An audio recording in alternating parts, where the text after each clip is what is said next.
Hello, everybody. Welcome back to High Vibin' It. Thanks so much for being here. We are very excited to present you with another lovely and awesome guest who is going to share her wisdom with us and her energy with us.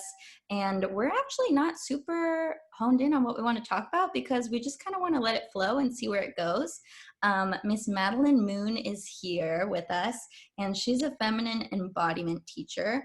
And maybe we'll get into that. Maybe we'll get into something different.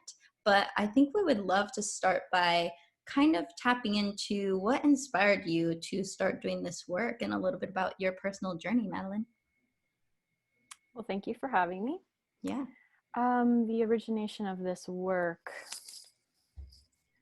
let's see,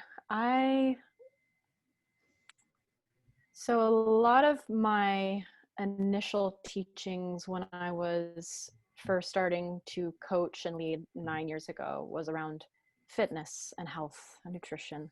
And I was a bodybuilder at that time too. And looking back now, I didn't see this, of course, at the time, but I was raised in an incredibly patriarchal, conservative, black and white, rigid Christian family.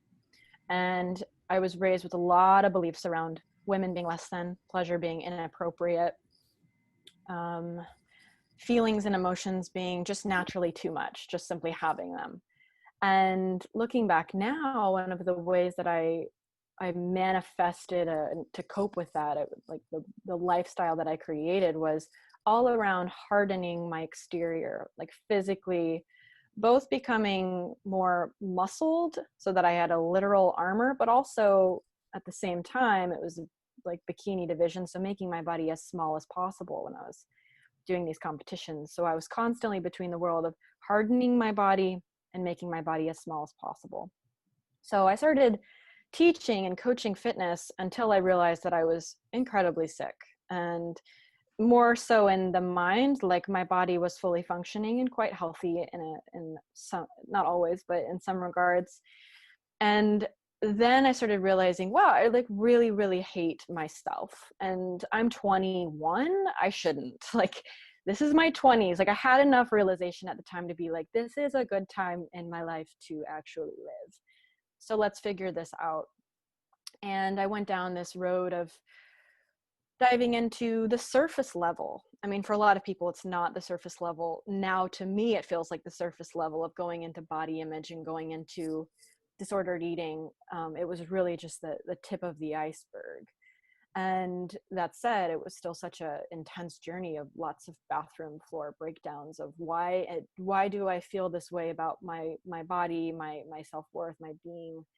And that in itself started to lead just a little bit more to the feelings, just a little bit more to the feelings, a little bit more to the feelings, until a 7-year journey of going deeper and deeper into the feelings and coming to this place now where I can see so clearly that that time in my life from birth till I was 25 was all about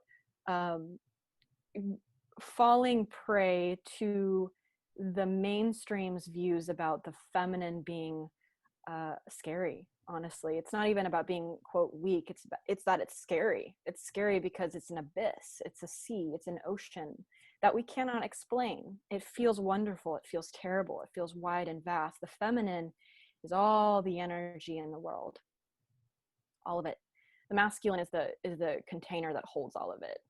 And because it's so wide and so vast and able to be so sensitive and so emotional and so intuitive, it's really fucking scary, which is what obviously led to it being shut down. And then we get born into these families that have that in their lineage.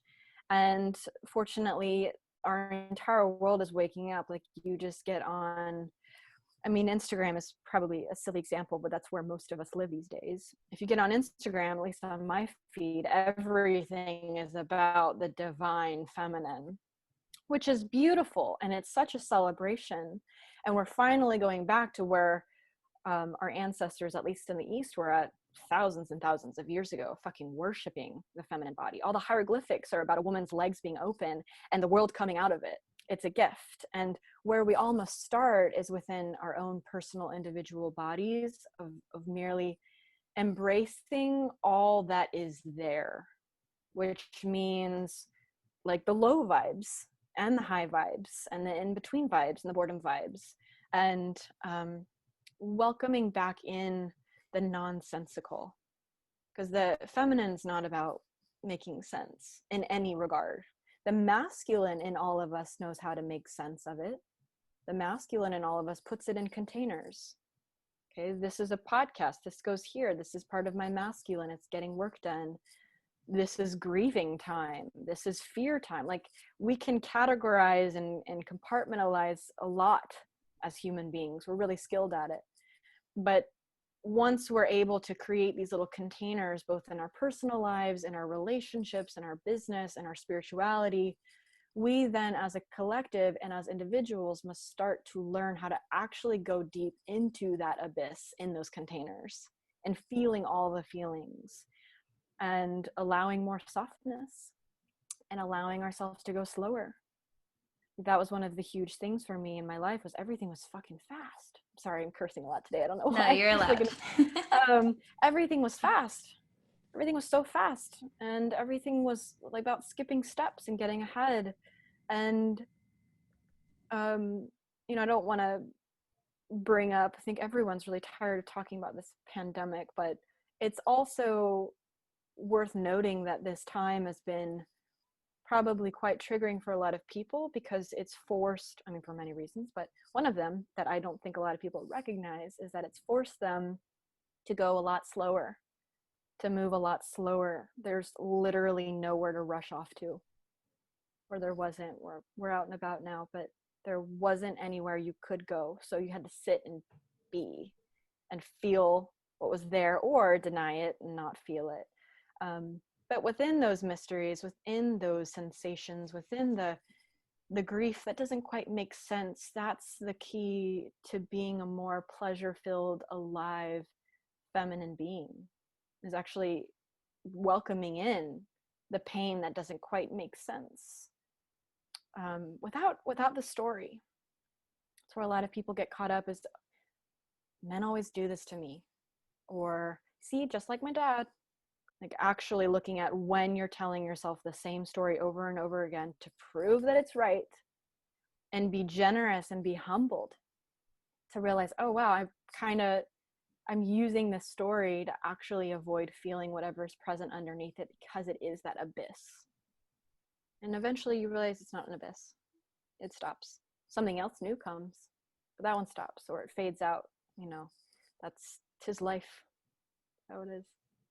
I'll stop there.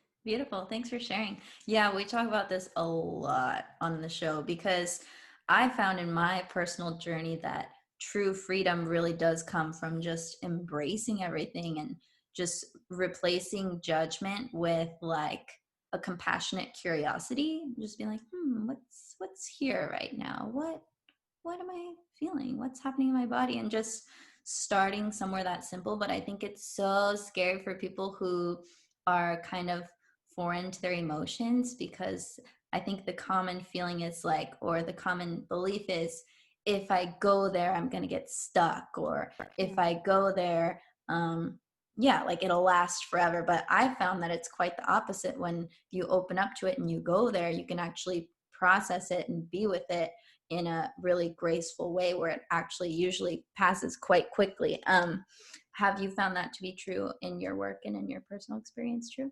Mm-hmm. Yeah, absolutely. What you don't touch fully doesn't dissolve.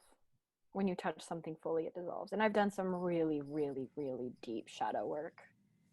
And shadow work is like, there's like the feeling it on a daily basis of just like feeling what's present, and then there's the time when you actually create a piece of art out of the part of you that is psychotic, or you have neurosis, or jealous, or the sacred slut. Like, there's actually these beautiful ways that you don't just see it or feel it, but you say, oh wow, I have some really deep dark I have a really deep dark lineage of narcissism.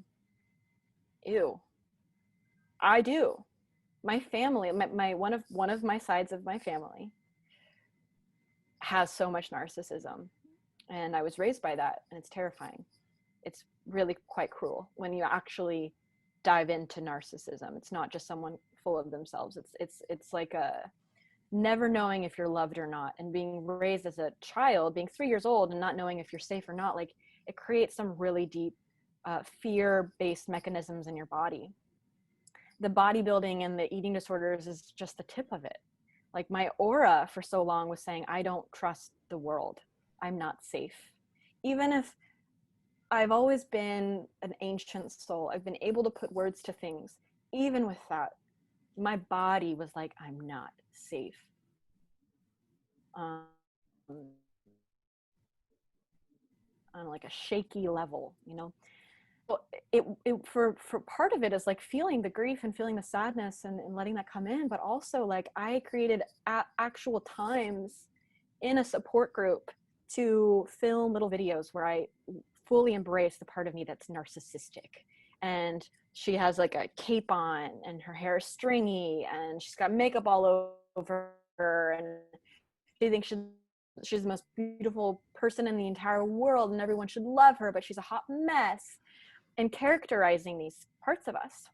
I love characterizing the parts. My favorite one to do is the jealous bitch. It's so fun. And that to me is what it's like to touch something fully. Because you it's like you're an actor. You say, I'm gonna embrace this character for 5 minutes and I'm gonna commit to the theater. That's like key.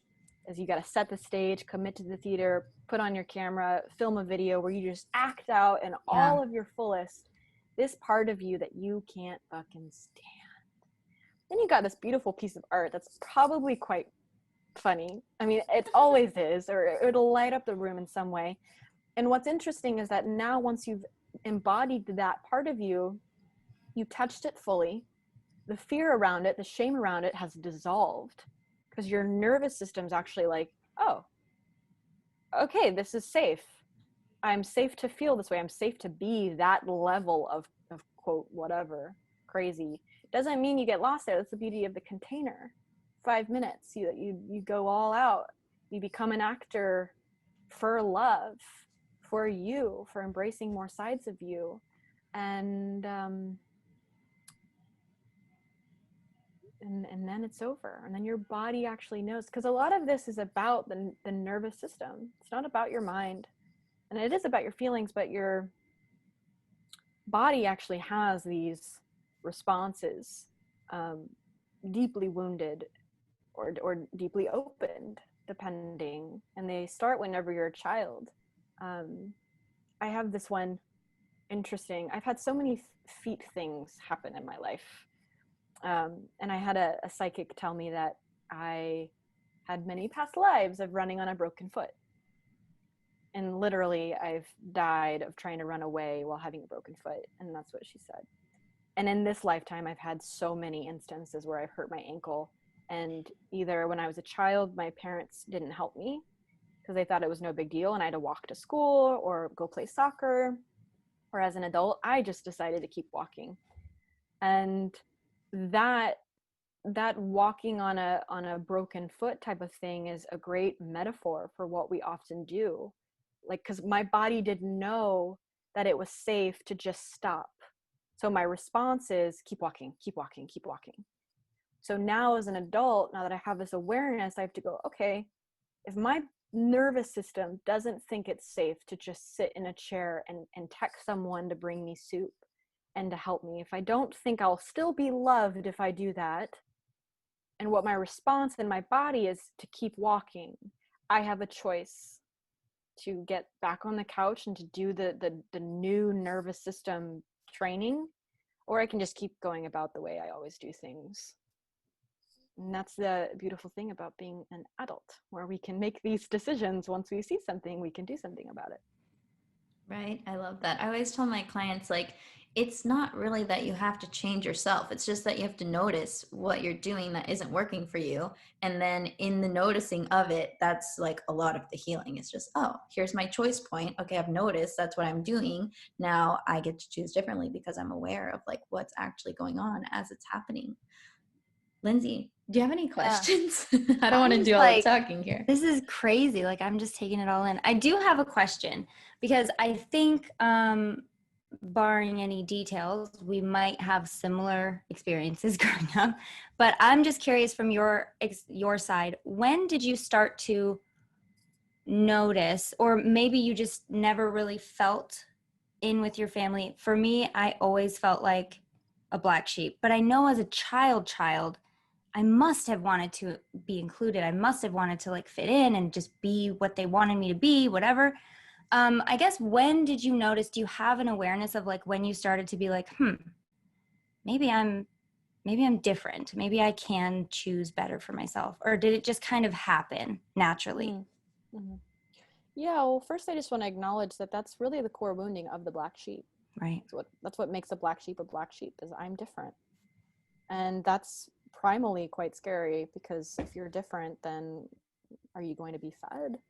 Are you going to have a home? Are you going to, if you're a woman, like, are you in your body? Your body says this, not your mind these days, but your body says, will I be taken in and kept safe? If I get pregnant, will my children be, like, it's all that stuff. So on a nervous system level, like, the black sheep is it has a very big responsibility. It's here to pave a new way, which is really quite scary. And it requires a strong spine and a soft heart to be a black sheep. And yeah, I think I was very, very, very young. I mean, if you talk to my dad, he'll be like, yes, you came out knowing exactly who you were, exactly what you wanted. And since I was a young child, they could not tell me what to do. That was their biggest frustration with me, is that they could not parent me. And then they discovered that, I love when my dad tells the story, but they discovered if they give me choices, it's great. So they'd be like, okay, we're not going to tell you what to wear, but this or this. And then I'd feel so empowered. So since I was a child, like, having choices was really, like, even from that age, like, no one could tell me what to do, which was a very black sheepish thing. But also I was very intuitive, and I it's hard now, and it's a little frustrating to be 29 and like, I really want to know if, I really wish I could be a fly on the wall and watch myself as a child, because I don't have really accurate accounts of like the things I said. And I'm really curious what like 3-year-old me said. What if I said really wise things, and like I said things that were about my reincarnation, And just nobody was paying attention. yeah. I wonder that all Yeah. the time, because we hear stories of like these little kids who come out of the womb, and then by the time they're 3, they're talking about like, and like a person that they married in their past life, and we Yeah. all could be that kid that had done something like that, and we just don't know. The other day, well, I keep saying it was the other day, but it was really like 4 months ago, whatever. He goes, hey, just randomly, hey, mommy, do you remember when we were here last time, but we looked different? And now we're here and we look like this? And it was so fleeting. And I was like, what? What did we look like? You know, I was trying to like ask questions, but I didn't want to like spook him and like have it just go away too quick. And just as quick as it came, and he was just like, I don't know. And I was like, oh man. But I was so excited in those moments. But I totally understand what you mean, because I think we all, once you get to that awareness and that, like, I don't know, just when you kind of wake up to the vastness of what we actually are, you can't help but think like, what was I like at that age? Especially now with me seeing this in my own kids, like, oh my gosh, what could I have said? I totally understand where you're coming from, because it's one of those things that you can't get back. And it's, you know, I'm sure you said so many smart things. I hope so. I'm sure. Like I said, I think if you're in this age and you're aware of this kind of stuff, you are already the type of soul that would be like, all right, I'm not coming to play it easy. And we all can agree that it's not easy, and we did not have it easy, but but it's an adventure, and it's all for a reason. Thank you for sharing that. Can I ask a random question? Yeah, I mean, absolutely. it's probably not that random, but it's off topic. I was having a conversation recently. I saw this thing on Instagram that just really spoke to me, and it was Instagram again. It was women, essentially this, I'm going to butcher it, but it basically said we were chosen to be the portals between the mortal and the spiritual worlds. Okay. beautiful. I love that, because we're the only beings, females are the only beings that can bring life that we know of into existence from the spiritual realm. So I was having a conversation. I've kind of noticed this theme lately where if you're talking about it in this sense, about how amazing it is to be in your divine feminine as a female and really own it all, because for so long it's been squashed, it's been, stifled, it's been put fear around, all the scary witches are girls, I'm just saying. But it's like there's so much fear around, like, anyway. So I'm talking and having these conversations, and I'm noticing this theme of, like, from a male perspective, of 21st century male perspective, even though we are coming more into divine feminine, we are waking up, there's this idea of, like, if that's how amazing women are, where the heck do I fall into place? And as you said, the divine feminine is all the energy and the masculine is the container. And I love that metaphor. But do you think that that is really, like, what would you say to somebody who, to a man who said, well, what am I here for? Just to sit by you and, like, watch you be awesome? That's the theme I'm feeling. And I know it's, like, not that, but, like, what would you say to that? Hey there, thanks for watching this video. If you'd like to watch the extended version where you get the full podcast episode in a video format, just go to patreon.com/highvibe. The link is in the description. That's where you can become a supporter of the show, listen to all the episodes via video format, and each week you get extended versions of the show, meaning you get to see the pregame behind the scenes, and also you get an extended interview with whoever we're guesting, or if it's me and Lindsay, we usually pull cards for you guys, fun stuff like that. So go check it out. There's lots of cool goodies, including a free copy of my book, a free audio hypnosis from Lindsay. She's a hypnotherapist. And yeah, we just want to give you all the goods, all the content. So head over to patreon.com/highvibe to become a Patreon. Or if you'd rather listen to the rest of this episode, head over to highvibinit.com, where you'll see all the links to everywhere that it's getting streamed. Click your favorite one and be sure to subscribe so you don't miss an episode. Thanks for listening.